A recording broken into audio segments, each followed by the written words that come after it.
have the last MacBook Pro that Steve Jobs would have liked? Okay, it's an opinion. I love work, and the MacBook Pro has been my favorite tool for over a decade. I've had multiple versions, configurations, and every monitor setup possible. I love my craft, and the tools are more important to me than the finished products they produce. I've been working remotely since 2012, so I know the journey of having almost too much agency of your time and attention. And if I learned anything, you need at least three things to find success. One, tools you can trust. Two spaces, one for focus and one for expansive thought, and neither should be your bedroom, in my opinion. Lastly, understanding and support from at least one or two people who are physically around you on a daily or weekly basis. See, throughout my life, I've heard that I work too much or too hard. Most times, they were right. That said, it also gives me some unique perspective as a builder and an experienced designer. For example, I also often hear, "That looks great. I don't know why, but I can tell you did it." That's my high. It isn't that I nailed the job, got a ton of validation, or made the most money. It's when someone can see that there's more intention in what I design than what's apparent, even if they can't explain why. I never met Steve Jobs. I just love his work. I love how passionately he built things and led people on a mission to communicate his beliefs rather than build the best thing, or even worse, in my opinion, trying to make the most money. The purpose was to grow an audience who transacted with their time and attention rather than their wallets.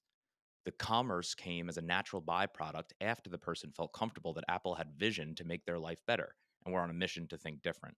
Yes, think different. Not differently, the adverb that most would have chosen to make sure the campaign slogan was actually grammatically correct. A relatively less known, Craig Tanimoto, supposedly made the call against popular opinion at Chiat Day, the agency that Jobs chose to concept the famous 1984 campaign. Of course, campaigns as big as that one have a ton of moving parts and people collaborating to come to the final result, but the influence of Jobs in that slogan is apparent to me.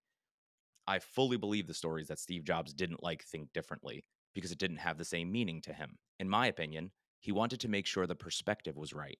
He did more than challenge our thinking patterns, it was a call to explore the unexplored. The term think was just an introduction.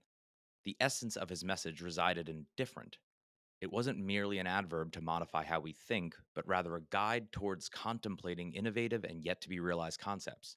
My favorite quote from Carl Sagan, an astronomer: "If you wanted to make an apple pie from scratch, you must first invent the universe." This is one of my favorite quotes because it brings perspective to the concept that every idea is derivative at some level.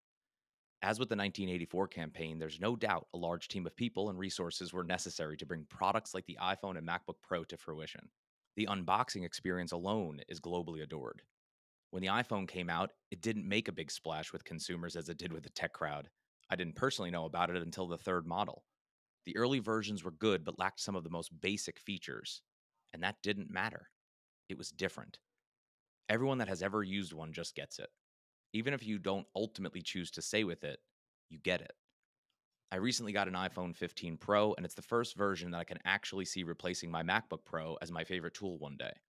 Like I mentioned, I've been using this incredible line of technology that I'm writing this article on for over a decade, and I'm currently running my favorite config: a 2023 space gray 14-inch Apple M2 Max with 32 gigabytes of RAM, 1 terabyte of storage. Perfect for me. On October 30th, 2023, Apple announced the Space Black MacBook Pro. Hits the normal Apple mark of sleek aesthetic and function focused. My feelings: listen, I'm sure it hits the mark of the business needs. I'm sure it excites an entire population of the target audience who needs the newest thing or has the most insatiable desire to own all matte black tools. Normally, that's me, but not this time.